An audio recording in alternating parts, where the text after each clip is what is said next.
Kondisi kota Tel Aviv mencekam seusai Iran secara terbuka menyatakan akan balas dendam atas aksi Israel yang menyerang konsulat Iran di Damaskus. Presiden Amerika Serikat Joe Biden bahkan memperingatkan seluruh warga Amerika di Israel untuk tidak keluar dari kediamannya. Joe Biden meminta semua staf kedutaan besar Amerika di Israel tidak keluyuran dan bepergian keluar wilayah Tel Aviv, Yerusalem, dan Beersheva. Peringatan tersebut dilontarkan Biden pasca Iran mengancam akan melakukan serangan balasan ke Israel dalam waktu 24 hingga 48 jam ke depan. Diketahui konflik Israel dan Iran pecah seusai jet tempur F-35 Israel melancarkan serangan udara ke konsulat Iran di Damaskus. Yang mana dalam serangan tersebut setidaknya 7 anggota IRGC tewas. Tidak hanya itu, pemimpin Garda Revolusi Mohammad Reza Zahedi juga tewas dalam serangan tersebut. Serangan mematikan ini membuat Iran murka dan berjanji akan melakukan serangan balas dendam kepada Israel yang berani menargetkan pemimpin Garda Revolusi Iran dalam serangan udaranya. Sebelum Amerika mengeluarkan peringatan ke warganya di Israel, Presiden Rusia Vladimir Putin telah terlebih dahulu memperingatkan warga Rusia agar tidak bepergian ke sejumlah wilayah di Timur Tengah seperti Israel, Palestina, dan Lebanon. Hal ini lantaran Putin merasa konflik Israel dan Iran akan menambah kondisi konflik panjang di Timur Tengah. Di sisi lain, Israel pada Jumat 12 April 2024 bersiap menghadapi serangan Iran atau proksinya ketika muncul peringatan akan pembalasan atas pembunuhan perwira senior di kedutaan Iran di Damaskus pekan lalu. Perdana Menteri Benjamin Netanyahu memerintahkan Angkatan Udara Israel untuk terus mengintensifkan latihan perang yang menargetkan sasaran jarak jauh. Perintah ini dilontarkan Netanyahu pasca status Tel Aviv masuk dalam keadaan siaga tinggi imbas ketegangan antara Israel dengan Iran meningkat. Israel tidak mengungkap secara spesifik senjata apa saja yang digunakan angkatan udaranya dalam latihan kali ini. Namun, langkah ini kemungkinan besar dilakukan untuk mempersiapkan serangan balasan yang kabarnya akan dilakukan Iran dalam waktu dekat. Rencana baik pertemuan antara Presiden Joko Widodo dengan Ketua Umum PDIP Megawati Soekarno Putri seolah kian sulit terwujud di momen Lebaran Idul Fitri. Pasalnya, syarat agar Jokowi bisa sowan pada Megawati dianggap kian dipersulit. Seperti yang disampaikan oleh Sekjen PDIP Hasto Kristianto. Ia menyebut Jokowi tidak bisa langsung bertemu dengan Megawati, melainkan harus bertemu dengan anak ranting dulu untuk mendapatkan restu bisa tidaknya bertemu langsung dengan ketum PDIP tersebut. Hasto menuturkan, usulan itu muncul dari anak ranting dan menjadi narasi yang masuk akal baginya. Pasalnya menurut Hasto, anak ranting adalah benteng pertama bagi Megawati di PDI Perjuangan. Oleh karenanya, jika Presiden Jokowi ingin membuka komunikasi, harus melalui anak ranting terlebih dahulu. Sebelumnya, Koordinator Staf Khusus Presiden Ari Dwi Payana mengatakan bahwa rencana pertemuan Jokowi dan Megawati sedang diagendakan sembari menunggu waktu yang tepat. Menurut Ari, Presiden Jokowi tidak pernah membatasi diri untuk bertemu dengan siapapun, terutama tokoh bangsa.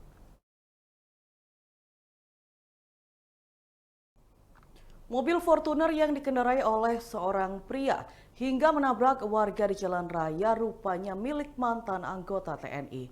Dalam video, pria yang mengendarai mobil Fortuner dengan nomor dinas TNI ini mengaku sebagai adik dari seorang jenderal. Dari hasil penyelidikan, diketahui bahwa mobil Fortuner yang kini viral adalah milik Asep dan Adang. Asep Adang merupakan purnawirawan jenderal TNI Angkatan Udara. Jabatan terakhirnya yakni Sekretaris Utama BNPT. Selain itu, Asep Adang merupakan guru besar di Universitas Pertahanan atau UNHAN di bawah Kementerian Pertahanan RI saat ini. Asep Adang merupakan seorang lulusan Akademi Angkatan Udara atau AAU 1985 dari Korps Penerbang. Ia memulai karir sebagai penerbang pesawat transport dengan rating pada F-27 Troopship, CN-235 dan Puing 737-200 VIP. Berbagai penugasan mulai dari bidang operasi, staf, hingga pendidikan sudah dilakoninya. Kaspuspen TNI Maijen Nugraha Gumilar menegaskan bahwa dari hasil penyelidikan didapati plat mobil Fortuner tersebut memang resmi milik Mabes TNI. Nugraha mengungkapkan Asep Adang merupakan purnawirawan perwira tinggi atau pensiunan berpangkat jenderal. Mobil berplat TNI ini menjadi sorotan seusai dipakai oleh seorang pria dan diduga menabrak mobil lain di KM 57 Tol Jakarta Cikampek. Aksi pria berkacamata itu viral dan direkam oleh korban saat keduanya saling adu mulut. Dalam narasi di video, pengendara Fortuner itu marah-marah setelah menabrak mobil lain hingga mengaku sebagai adik seorang jenderal. Diketahui pula bahwa mobil yang ditabrak oleh terduga pelaku adalah mobil milik seorang wartawan.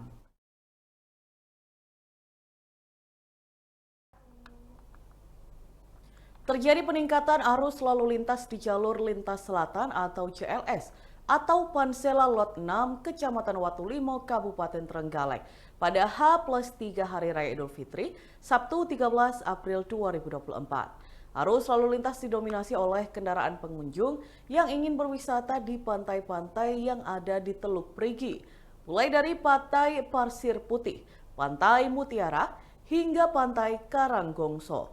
Dari pantauan Tribun Jatim Network, arus lalu lintas didominasi oleh kendaraan dari luar kota, mulai dari Tulung Agung, Kediri, Nganjuk, Jombang, Sidoarjo, Ponorogo, Madiun, hingga Surabaya. Berkaca dari tahun-tahun sebelumnya, Pantai Mutiara dan Pantai Karanggongso menjadi destinasi favorit jujukan para wisatawan. Kapolsek Watulimo AKP Zainuddin menuturkan, jika keduanya mulai penuh, pihaknya akan menyarankan wisatawan untuk ke Pantai Perigi 360 dan Pantai Cengkrong. Ia memprediksi puncak kunjungan wisatawan terjadi pada Sabtu 13 April dan Minggu 14 April. Untuk itu, petugas telah memasang batas marka tengah agar pengendara dari arah Tulung Agung yang ingin masuk ke Pantai Karanggongso dan Pantai Mutiara tidak asal putar balik di sembarang tempat yang bisa menyebabkan penumpukan kendaraan di JLS. Bagi wisatawan dari arah Tulung Agung, diarahkan untuk putar balik 1 km dari pintu masuk, yaitu di sekitar sentra industri ikan Bengkorok. Sedangkan dari arah Trenggalek bisa langsung masuk. Zainuddin mengimbau kepada pengguna jalan untuk berhati-hati dan memastikan kendaraannya berfungsi normal agar tidak terjadi kendala selama perjalanan. Imbauan juga diberikan kepada pengunjung pantai, terutama orang tua yang anaknya mandi di laut, agar selalu mengawasi. Jika sewaktu-waktu pengunjung perlu bantuan, Zainuddin menegaskan tidak perlu ragu untuk segera menghubungi petugas. Dan Tribuners, berikut kita simak bersama wawancara dengan Kapolsek Watulimo AKP Zainuddin.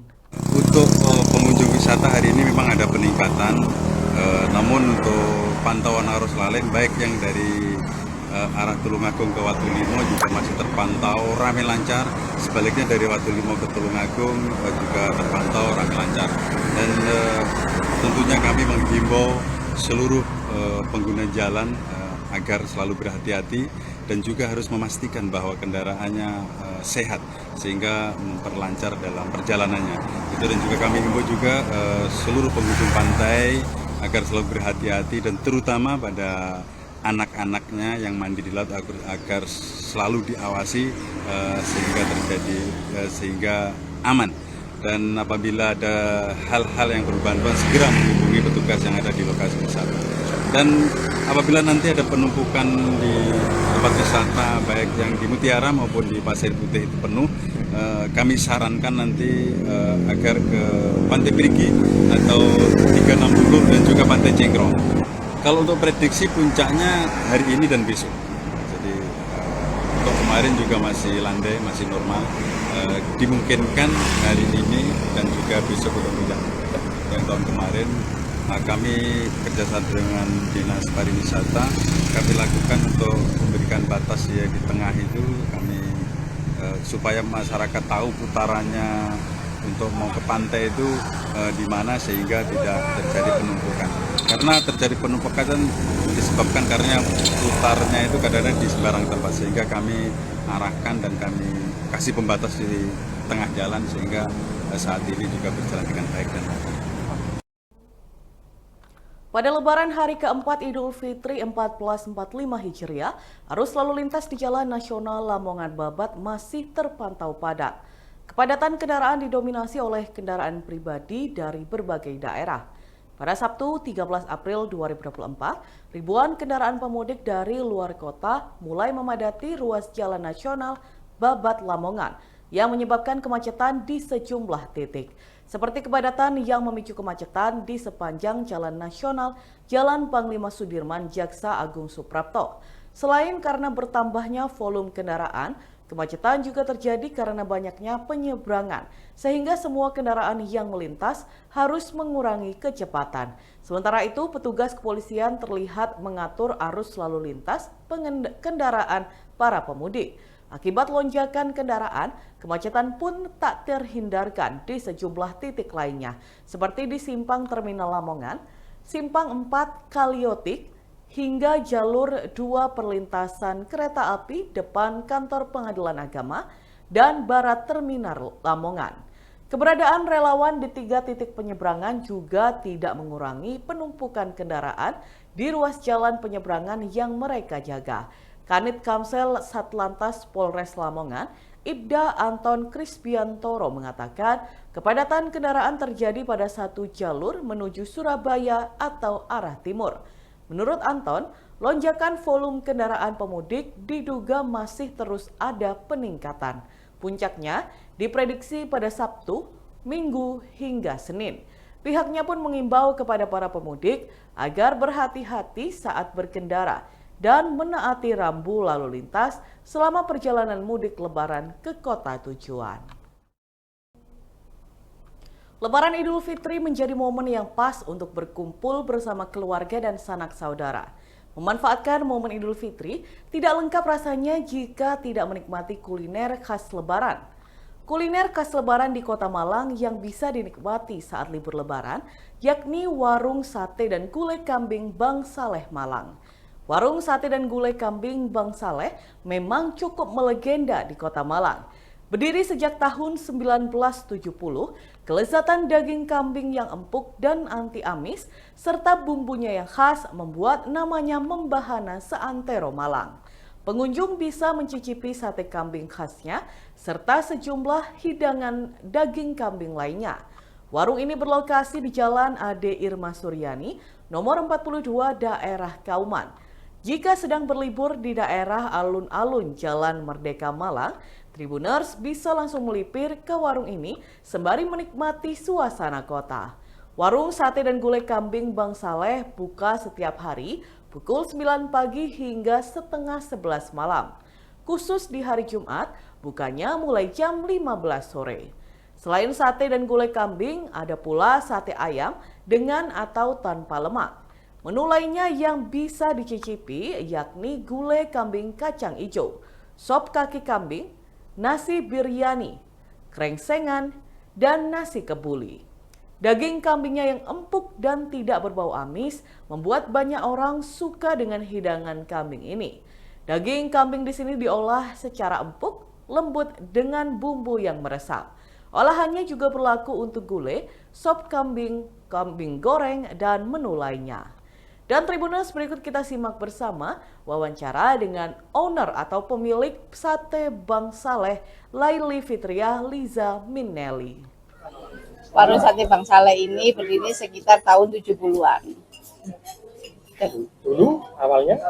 Awalnya kami di kaki 5 dan sekarang sudah generasi kedua sekitar 20 tahunan sudah dikelola generasi kedua. Menu favoritnya apa, Pak? Menu favoritnya tentunya sate sama gulai. Sate. Ini kan termasuk warung yang khas di Malang ya Mbak. Nanti pada musim libur Lebaran biasanya seperti apa Mbak? Musim liburan biasanya kan rame ya, warga kota Malang yang berada di luar kota juga, orang-orang luar kota biasanya banyak ke sini memburu satenya. Katanya sate Bang Saleh itu empuk, nggak lengus ya katanya. Banyak yang bilang gitu sih. Ada tentunya nanti ada nasi kabuli, ada nasi biryani, ada sop kaki kambing. Download Tribun X sekarang, menghadirkan lokal menjadi Indonesia.